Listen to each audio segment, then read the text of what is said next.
Bienvenue dans Dimanche en politique. Alors que la guerre en Ukraine fait rage depuis maintenant de nombreuses semaines, de très nombreux Ukrainiens, des millions, plus de 4 millions, ont fui leur pays. Le Limousin a accueilli et continue d'accueillir certains de ces réfugiés.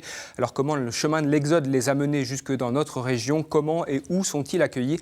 C'est ce que nous allons voir dans ce Dimanche en politique.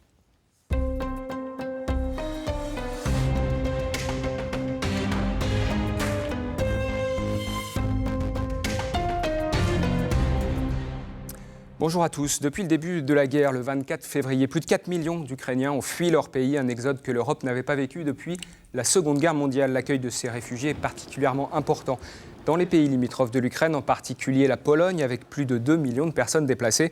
En France, ce sont autour de 40 000 personnes qui sont arrivées depuis le conflit, et pour certaines d'entre elles en Limousin. Alors comment s'organise cet accueil? Nous allons en parler dans ce Dimanche en politique. Alors, autour de cette table, présentation, Darina, bonjour. Vous êtes ukrainienne, vous étiez étudiante en journaliste à Kiev et vous êtes réfugiée en Creuse.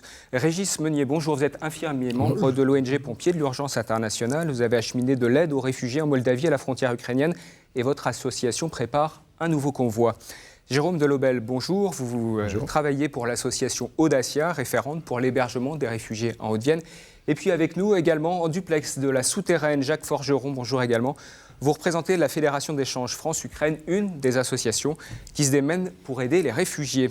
Darina, je vais me tourner vers vous pour commencer cette émission, car votre histoire, c'est celle de centaines de milliers de vos compatriotes. Et on voudrait savoir dans quelles conditions vous avez fui la guerre, dans quelles conditions vous êtes retrouvés en Limousin. Moi, j'ai fait un stage linguistique avant, l'été dernier, avec l'association, la Fédération d'échange France-Ukraine. Et donc, moi, je connais bien cet endroit.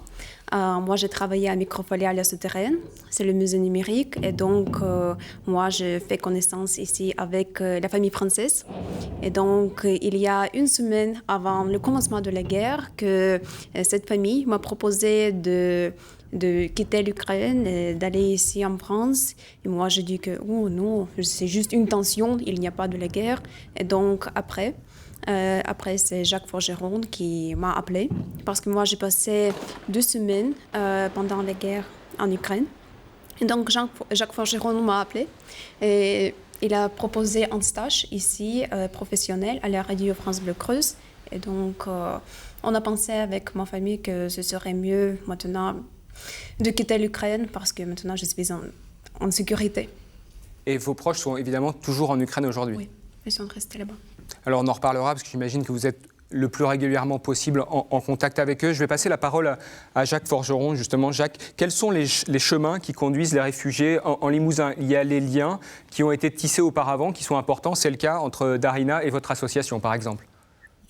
Oui, effectivement. Donc, il y a beaucoup de jeunes qui étaient venus quand ils étaient enfants, dans le cadre humanitaire, c'est dans les anciens enfants de Tchernobyl, on va dire, et qui ont continué à garder les contacts avec leur famille française qui les avait accueillis. Et aujourd'hui, donc, les liens ont toujours été maintenus, et aujourd'hui, ils sont arrivés, ils sont maintenant adultes, ils sont arrivés avec leurs enfants dans ces familles françaises. Donc ça, c'est des liens que vous aviez tissés auparavant. Est-ce qu'il y a d'autres personnes parmi les gens qui sont réfugiés en Creuse que vous avez côtoyés, qui sont arrivés, et par quel biais? Alors effectivement, il y a d'autres personnes qui sont arrivées parce que il y a le 14 mars, nous avons affrété un bus qui est parti avec un certain nombre de produits. La soute était chargée de produits de première nécessité et tous les sièges étaient remplis de produits qui nous avaient été donnés par Pognon Genève. Donc, ce sont du matériel de puriculture, pardon, qui ont été acheminés à la frontière polonaise. Et je pense notamment à ce matériel de puriculture qui est allé directement dans un centre pour enfants qui venait d'ouvrir. Donc ça tombait véritablement très très bien. Et le bus est revenu avec 57 Ukrainiens. Et tout ça, donc, on l'a fait avec le concours de l'ambassade de France en Pologne, puisque si au tout début, tout le monde pouvait aller à la frontière et mettre des Ukrainiens dans un bus, très très très vite, on s'est aperçu qu'il y avait eu des abus.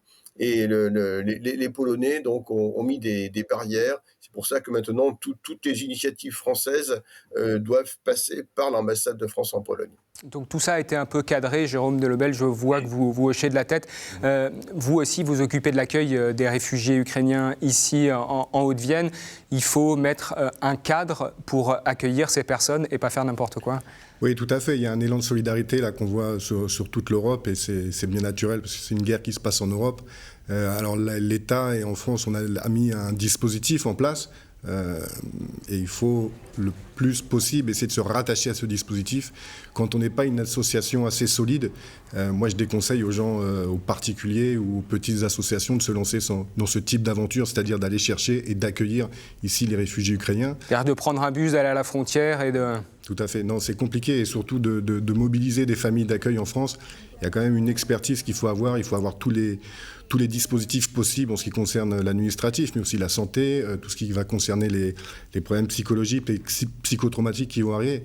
Alors ça, on va en reparler après si vous voulez bien, mais déjà sur qui sont ces personnes qui arrivent, par quel chemin elles arrivent, en particulier celles qui arrivent ici à l'EHPAD, à l'ancienne EHPAD Marcel Faure, d'où viennent-elles ?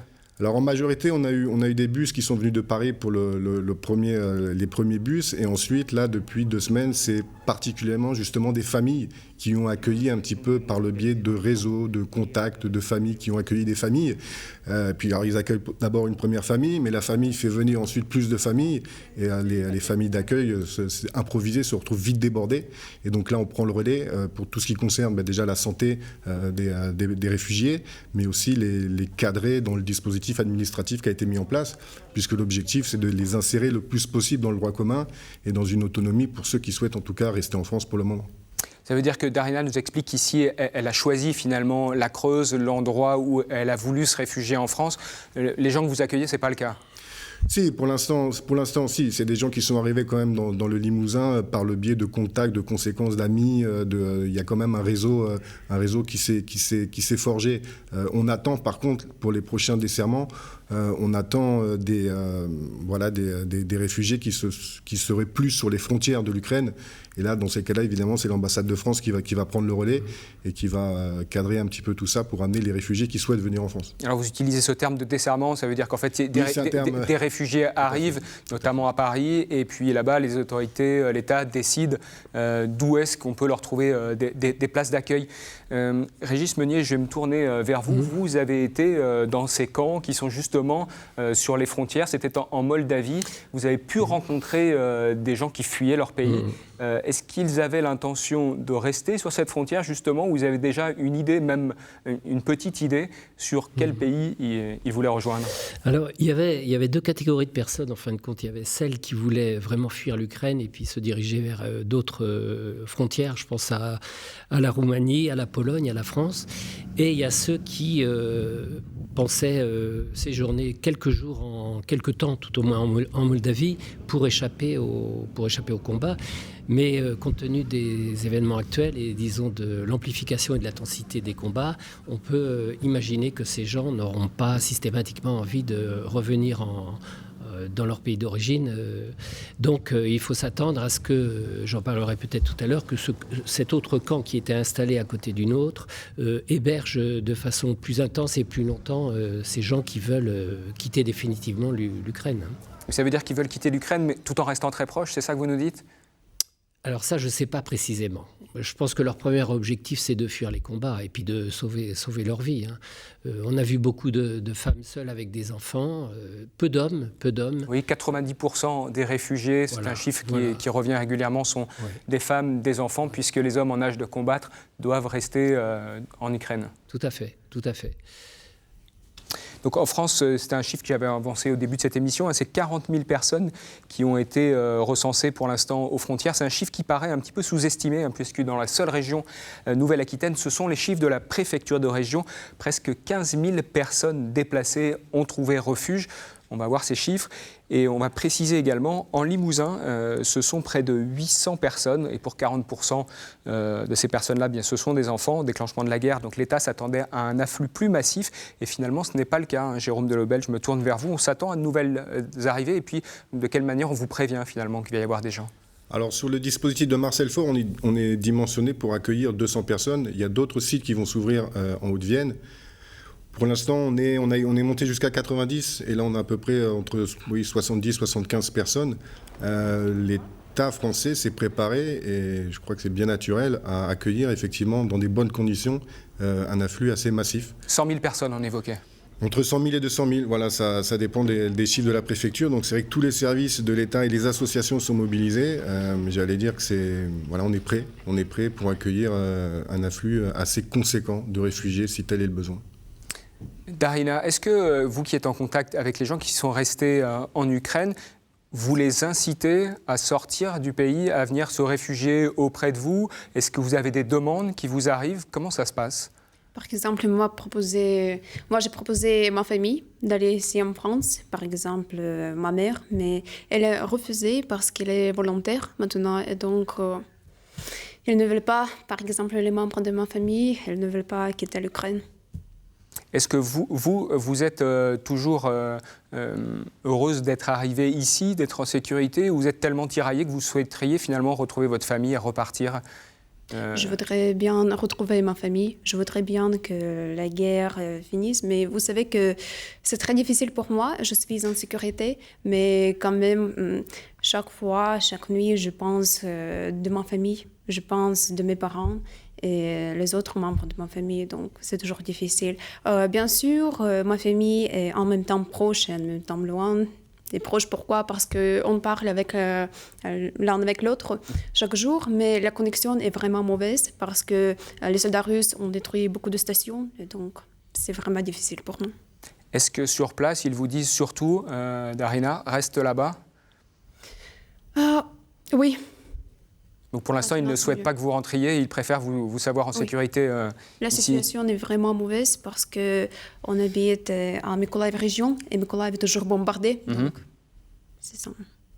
Jacques Forgeron, est-ce que vous avez des contacts avec d'autres personnes, des gens qui connaissent les gens qui sont déjà ici en Limousin et qui voudraient également rejoindre la région? Est-ce que par votre intermédiaire, il y a de nouvelles personnes qui voudraient se réfugier en Limousin?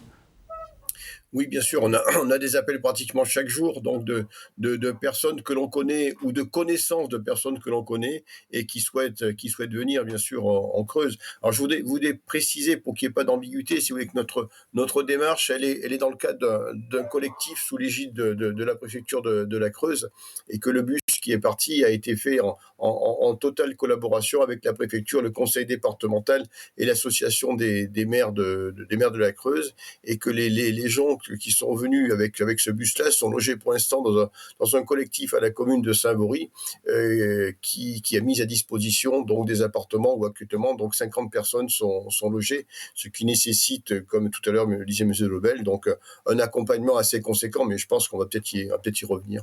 Bon, allez-y, l'hébergement, comment ça se passe? Parce qu'il y a des espaces temporaires, et c'est le cas en Creuse, c'est le cas ici à l'ancienne EHPAD Marcel-Fort. Donc c'est un centre où les réfugiés peuvent arriver, se poser, et puis après voir où est-ce qu'ils peuvent ensuite aller habiter de manière un peu plus pérenne. Par exemple, chez les habitants, c'est le cas chez vous, hein? Effectivement, ça c'est le cas. Alors, le souci, mais encore une fois, moi, je parle sous le couvert de M. Lebel, qui connaît aussi bien la question que moi, voire peut-être même mieux. Accueillir une famille ukrainienne, ce n'est pas simple. Tout à l'heure, on a parlé de l'émotion. Effectivement, il y a eu beaucoup d'émotions tout à fait au début de la guerre. Beaucoup de personnes se sont proposées pour accueillir ces familles. On s'aperçoit qu'aujourd'hui, c'est quand même très compliqué.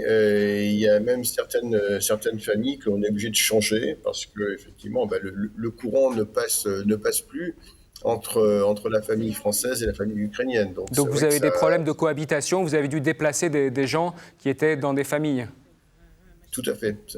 Les premiers problèmes arrivent, ce qui n'est pas forcément étonnant parce que c'est quand même très très très compliqué. Parce que souvent, même lorsque ces familles-là se connaissaient un petit peu avant, donc l'Ukrainien venait dans la famille française, venait en vacances sur 1 mois, 2 mois ou 3 mois. Là, on est sur quelque chose de beaucoup plus long. Donc, effectivement, c'est pas forcément simple et ça peut mettre des familles françaises en difficulté. Alors justement, ça rejoint ce que vous disiez, Jérôme Delobel. Pour le coup, si on veut accueillir, et il y a plein de gens qui se sont proposés, vous allez visiter les logements, vous allez discuter avec ces personnes qui veulent accueillir justement pour que les choses soient bien carrées?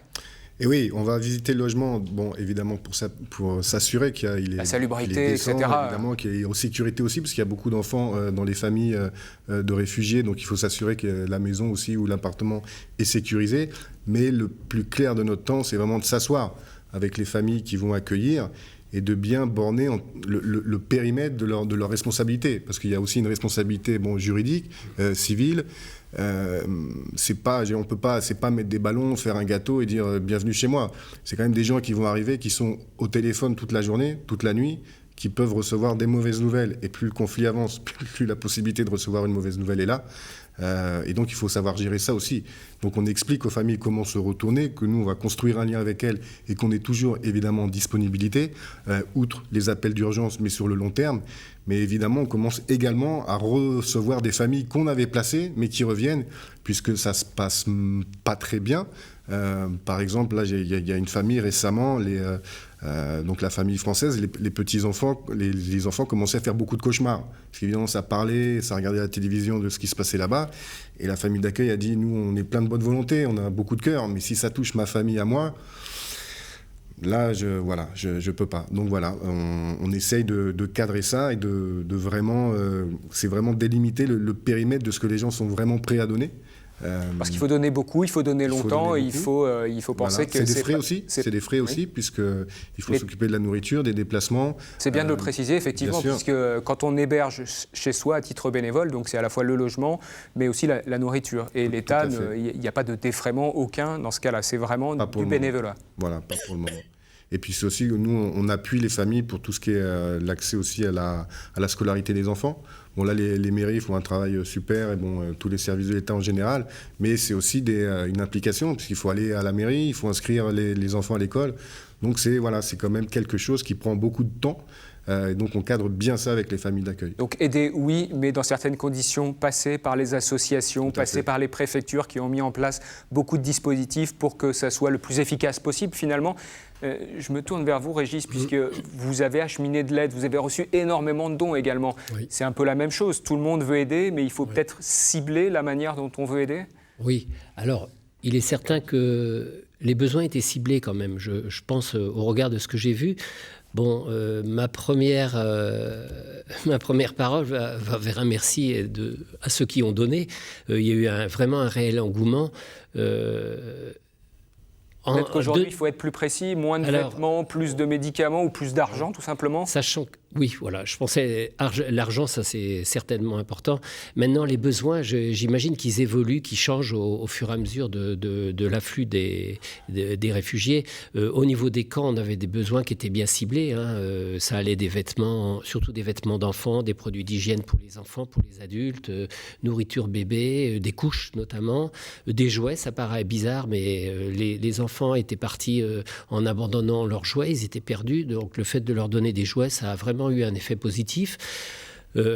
Maintenant, définir les besoins, je pense que c'est ce que vous disiez, c'est les instances officielles qui pourront avoir un peu plus d'altitude, de recul, et puis définir exactement les besoins qu'on peut demander. Pour avoir une aide efficace et qui arrive directement aux personnes qui en ont besoin. C'est aussi le sentiment des autres réfugiés avec lesquels, j'imagine, vous échangez. Oui. Ça se passe bien, mais il peut y avoir parfois des frictions.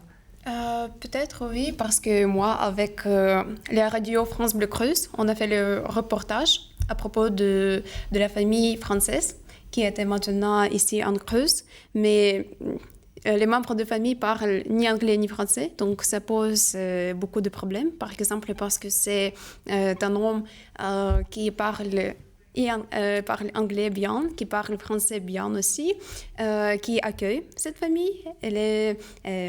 Il est anglais, mais quand même, ça pose un peu de problèmes au niveau de la langue et au niveau, je ne sais pas comment s'expliquer, parce que, vous savez, il y a, par exemple, ça nous gêne un peu parce que vous êtes vraiment très...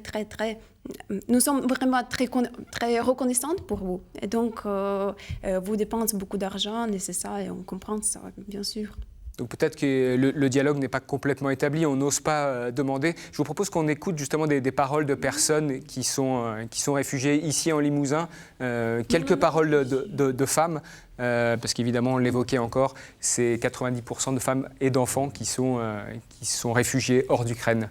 On écoute. Nous voulons juste avoir une vie normale, parce que nos enfants ne méritent pas ça. Et les personnes âgées non plus.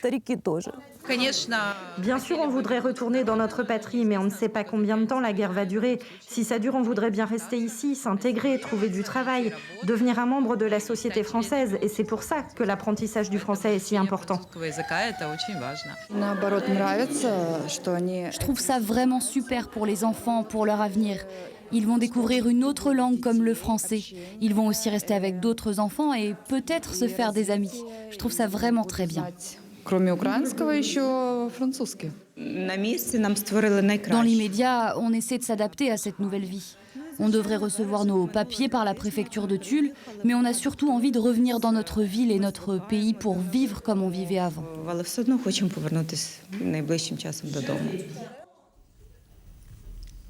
Jérôme Delobel, je me tourne vers vous. Ces quelques témoignages, ça reflète les personnes que vous croisez au quotidien? Oui, je pense que c'est ça. Tout le monde a été surpris par la guerre. Alors peut-être qu'il y a des personnes plus pointues en géopolitique qui avaient vu venir ça, mais les gens sont assez surpris, sont un peu perdus évidemment, et n'ont qu'une idée en tête, c'est revenir au pays. Mais ils savent très bien qu'ils s'installent dans une espèce d'incertitude, voilà, un cycle d'incertitude qui va durer combien? 1 mois, 2 mois, 4 mois, 6 mois, on est là pour 1 an, pour 2 ans.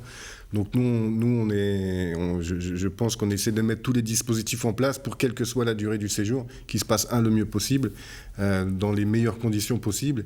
Et puis voilà, on pense déjà à la 3e et 4e étape, c'est-à-dire voilà, si ça dure plus longtemps, comment faire, travailler sur l'intégration professionnelle. Ça veut dire la langue, il y a aussi l'aide, puisque l'Europe a activé cette aide temporaire. Oui. Ça, c'est un dispositif qui avait été mis en place en 2001. C'était après la guerre dans l'ex-Yougoslavie. Pour la première fois, c'est réactivé. Ça permet d'avoir une protection pendant 6 mois. Vous avez activé ce dispositif vous-même? Oui. Voilà. Moi, maintenant, oui, ça ne s'appelle pas le titre de séjour, mais la carte après. Voilà, c'est ça, c'est la protection temporaire. C'est-à-dire que ça permet de passer outre le droit d'asile classique pour aller un peu plus vite avoir une protection, c'est ça, hein? Oui, c'est pas un titre de séjour, c'est une autorisation de séjour. Oui. Voilà. Donc, qui donne le droit de travailler et qui ouvre droit à tous les dispositifs de droit commun. Jacques Forgeron, je me tourne vers vous. Ce dispositif, c'est ce que vous conseillez également aux gens, aux réfugiés qui sont en creux, c'est le dispositif qu'ils adoptent? Oui, bien sûr, donc ça c'est la première disposition qu'il y a à prendre. Alors c'est vrai qu'il y a tout à fait au début, il y a eu quand même quelques fois un petit peu de retard parce que beaucoup d'Ukrainiens sont partis sans leurs papiers ou n'avaient pas de passeport biométrique. Donc ce qui fait que les préfectures dans toute la France ont été un petit peu désarmées par rapport à ces problèmes-là, parce que c'était des passeports internes à l'Ukraine, donc des sortes de cartes d'identité qui étaient écrits, quelquefois même pas tapés à la machine, quelquefois écrits à la main. Donc ça pose quand même des problèmes de traduction. Et mais ça, tout est réglé depuis le début de la semaine. Donc il y a eu des notifications de la part du ministère de l'Intérieur pour que ça puisse se faire assez rapidement. Je voudrais juste rebondir sur ce qu'a dit tout à l'heure. Donc, nous, on constate que sur les premières arrivées, ce sont des personnes qui ne sont absolument pas dans l'assistanat. Ça, c'est très important à dire. Et qu'ils ont une très, très forte, même si ils se disent, on va repartir, ils ont une très forte volonté et d'apprendre le français et de travailler. Et ça, c'est vraiment très, très important, de façon à ce qu'ils puissent avoir l'autonomie. C'est un petit peu ce que tout le monde cherche, à ce qu'ils puissent avoir leur autonomie le plus rapidement possible. Évidemment, ça passe aussi par exemple, l'accueil des enfants. Vous l'évoquiez tout à l'heure. Il y a énormément d'enfants aussi dans les camps. Je me retourne vers vous, Régis. Quand vous étiez justement à cette frontière, ces enfants, comment ça se passait pour eux? Ils étaient régulièrement accompagnés par des personnes adultes, ou vous avez aussi beaucoup d'enfants qui finalement se retrouvaient seuls, des adolescents peut-être plus d'ailleurs? Alors, on n'a pas vu d'enfants seuls. On a vu des enfants qui étaient avec leur maman. On s'est beaucoup interrogé sur la présence d'une jeune ado, mais en fin de compte, on a découvert que son papa était là. Voilà, donc les enfants venaient de tout âge. Il y avait des bébés, il y avait ça allait jusqu'aux adolescents. On a rencontré des enfants qui avaient un regard perdu, hein, qui étaient désemparés, qui étaient dans l'incompréhension totale, j'oserais même dire dans la terreur, hein, parfois. Ça se lisait sur leur visage. Bon. Alors nous, on essayait de faire ce qu'on pouvait pour les réconforter. Bon, on a eu des sourires, hein, qui étaient dus au fait qu'on leur donnait un jouet, qu'ils choisissaient eux-mêmes. Mais c'est vrai que c'était très impactant de voir le regard de ces enfants. J'imagine que dans quelques temps, c'est des enfants qui seront en stress post-traumatique, hein, au regard de ce qu'ils ont vu, de ce qu'ils ont pu ressentir. Voilà.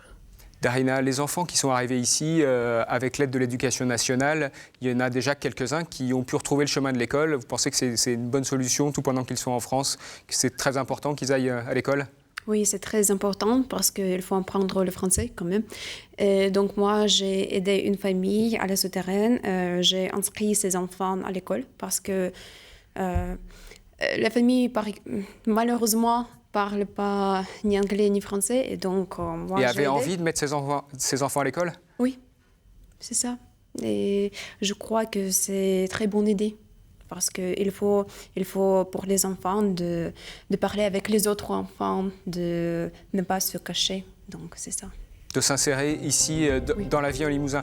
Merci à tous, c'est 30 minutes, c'est extrêmement court cette émission. Merci d'avoir participé. Je vais peut-être rappeler juste une chose avant de conclure, c'est qu'effectivement, si on veut aider, et c'est important d'aider, il faut passer par des associations agréées. C'est beaucoup plus efficace. Merci encore et bon dimanche. Merci.